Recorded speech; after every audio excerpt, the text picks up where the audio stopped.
Dès l'arrivée à Katmandou, la mosaïque ethnique et multicolore qu'est le Népal s'offre au regard du voyageur. Ce premier contact est en réalité la découverte de la culture de son peuple.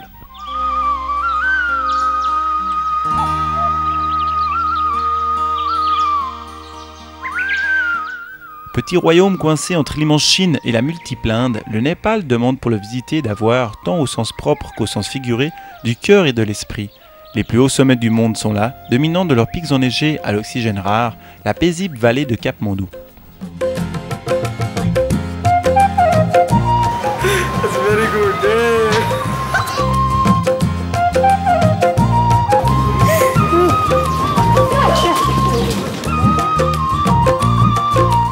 Swayambuna est le plus fameux et le plus ancien des sanctuaires du Népal.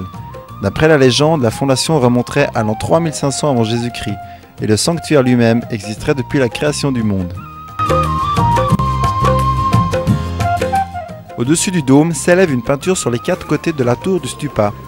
Le regard des yeux du Bouddha et du signe de Dharma symbolisant la loi bouddhique et ainsi la complexité de cet édifice. Les nombreux singes qui peuplent les lieux sont considérés par les fidèles comme des saintetés, puisqu'ils ont choisi de vivre dans l'enceinte sacrée.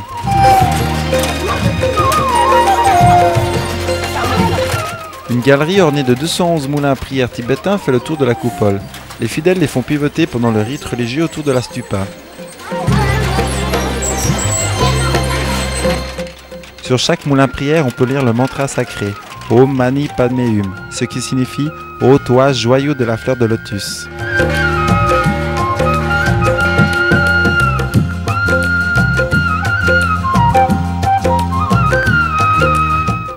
Au centre de Katmandou sont situés le palais royal et la grande place de Durbar Square. Cet endroit est un raccourci de toute la civilisation et de la religion népalaise, des types d'architecture et des différentes formes d'art. C'est sur cette place qu'une partie du film Little Buddha a été tournée.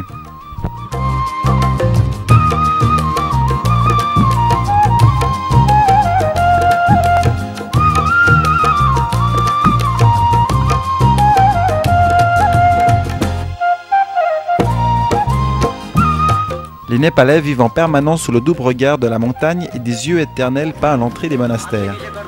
Les religions dominantes au Népal sont l'hindouisme et à moindre échelle le bouddhisme, si fortement imbriqués qu'ils partagent souvent les mêmes sanctuaires.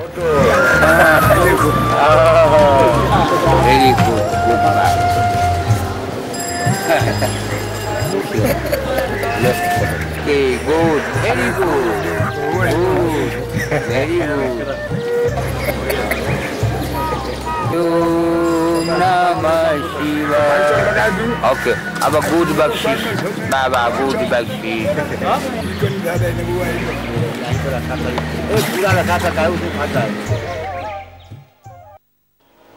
C'est ici à Pokhara que commence notre expédition, au Ganesh Shop, un magasin de location de kayak qui est tenu par Charlie Gaillard, un Français qui habite au Népal depuis 25 ans. Un endroit incontournable pour toutes les personnes qui pratiquent l'eau vive dans ce pays. Préparation du matériel, raft cargo, kayak et hydrospeed, pour ensuite se rendre à Surkhet, un petit village à l'ouest du pays où nous attendent 2 jours de trek et 7 jours de pure navigue sur la Karnali River.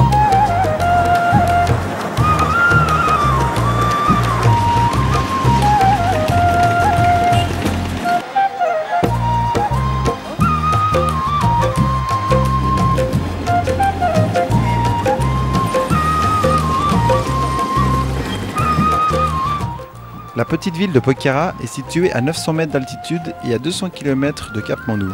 Elle offre, avec ses 150 000 habitants, une atmosphère tout autre que la capitale.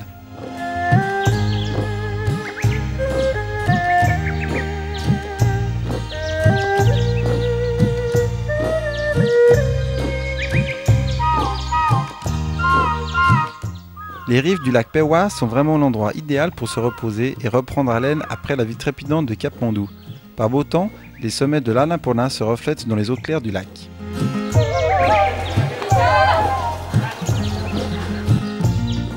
Le temple Bari Bhawani est sur une petite île proche de la rive. On s'y rend en bateau. Bari passe pour une manifestation de la déesse Kali à qui on offre des sacrifices d'animaux les jours de culte.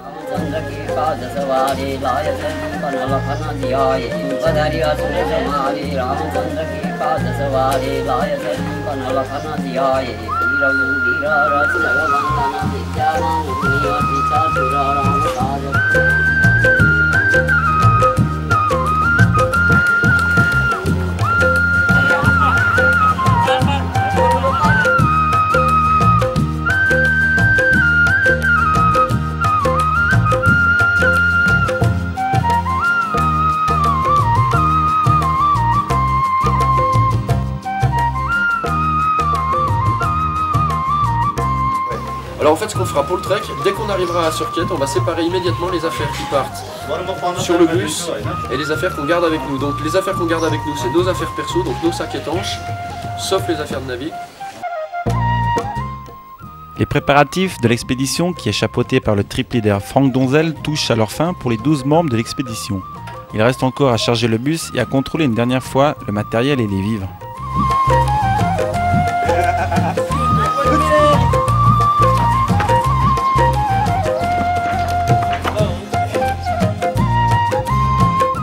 Mais avant de partir, une petite partie du groupe décide d'aller faire connaissance avec les rivières népalaises, en naviguant l'Upper Seti, une jolie petite rivière qui coule tranquillement en dessus de Pokhara.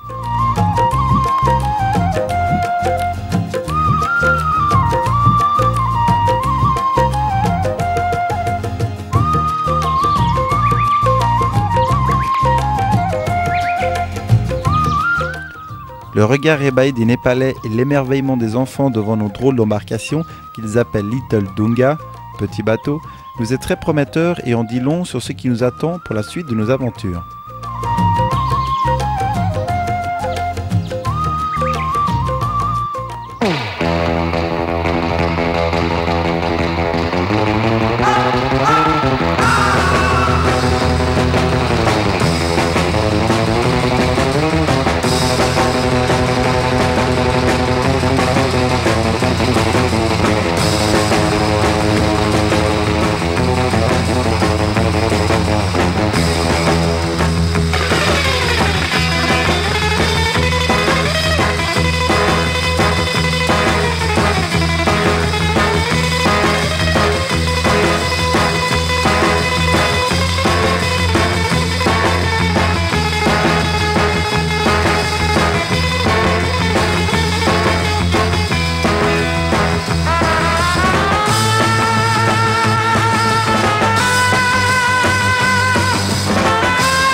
À vous de jouer maintenant.